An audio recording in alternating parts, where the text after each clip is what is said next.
Aí, meu povo, meu povo, meu povo. Já é feio, né? Uma criança mentir. A gente ensinar uma criança a mentir. Agora imagina um congressista está mentindo em uma entrevista. Gagueja, fica bravo. Rogério Marinho, congressista, alegar que a anistia de 79 foi para os matadores. Não. Para as pessoas que roubavam, matavam, não. Foram para os militares, sim. Foi para os militares que estavam na ditadura, a anistia. Senador, vamos parar de mentir. Para ter fundamentos e argumentos. Seu congressista, isso é feio, isso é horrível. Para querer aí botar em pauta a anistia, para inocentar, absolver, colocar...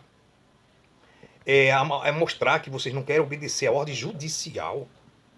Não. O Supremo Tribunal Federal não tem que estar dando ouvido à imprensa, ouvir esses congressistas, não. Tem que fazer cumprir a Carta Magna. Tem que fazer cumprir a Carta Magna. Agora, congressista está mentindo com a maior cara de pau.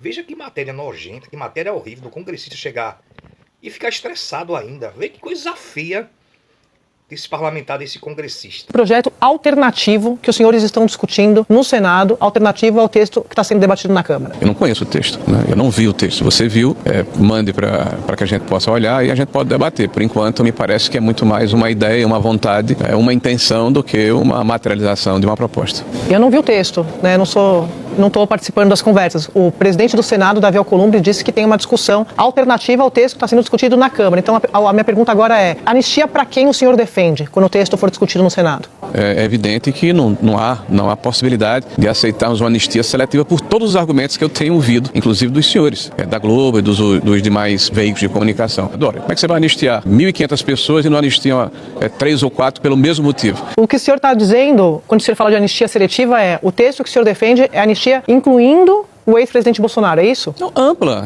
Não é possível nós falarmos de anistia num país que tem toda uma tradição de reconciliação e de pacificação, olhando pelo retrovisor.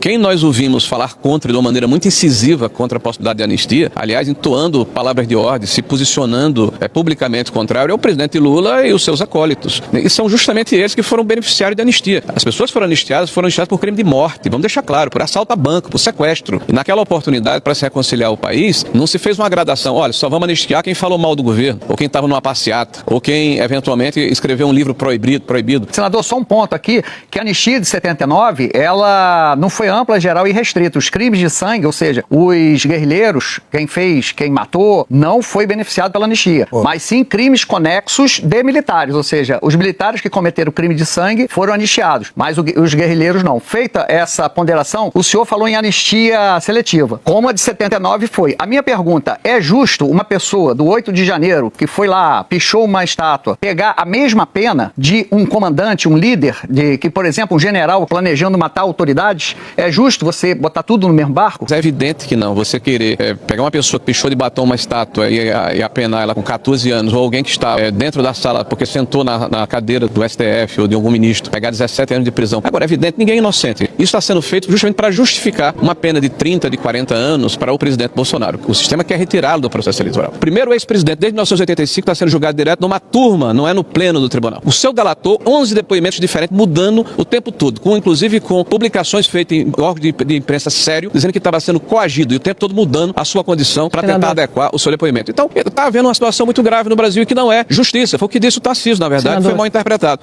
Isso é um julgamento político e na política a gente precisa resolver no parlamento, senador, que é o lugar da política. Não me lembro dessa convicção toda do parlamento discutindo foro privilegiado quando o opositor era o adversário, né? Quando estavam vendo o julgamento dos adversários, na verdade. Primeiro ponto, não é verdade isso. Sobre o foro na primeira instância, o senhor sabe muito bem que a discussão que está sendo feita agora é uma discussão de mudança de foro por oportunismo para salvar o ex-presidente Bolsonaro. É disso que se trata. Cada hora os senhores defendem uma causa em causa própria. E dois, o senhor fala, o sistema quer tirar Bolsonaro da eleição. Isso também não é verdade. Isso não está em discussão nesse julgamento. O presidente Bolsonaro está inelegível por uma decisão do Tribunal Superior Eleitoral, como o senhor também sabe. Esse discurso, é claro, vale para narrativa e tal, mas só para a gente estar encerrando a entrevista aqui, mas só para não deixa o senhor falar o quanto quiser, por óbvio, o senhor sabe, a gente está aqui para o debate, mas não é disso que se trata. Que o senhor disse que não vai dizer o que foi dito na conversa com o ministro Gilmar Mendes, eu permiti, deixa eu só concluir. Aí eu devolvo para o senhor. O presidente do PL, Valdemar Costa Neto, aqui na entrevista ontem, ele disse, inclusive, que o ministro Gilmar Mendes teria dito que isso da mudança de foro é um absurdo, porque é um casuísmo. Deu até uma frase, vocês vão criar 20 moros na primeira instância. O senhor estava nessa reunião. Então, não é que o senhor vazou a reunião, não. O presidente do PL contou isso aqui ontem. Isso aqui foi ontem, está gravado, é oficial. Então, só para dizer que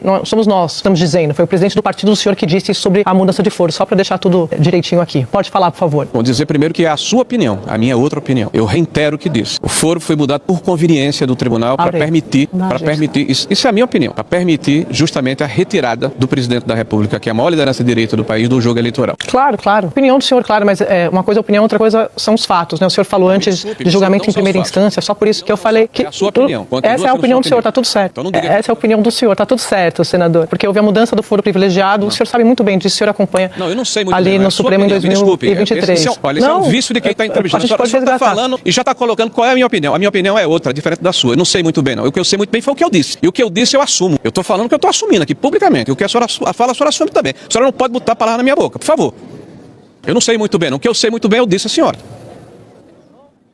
O senhor terminou? Acabou? Claro. Obrigado. Então tá bom. Muito obrigada, senador, pela presença aqui. A gente está sempre à disposição. Um abraço, até a próxima.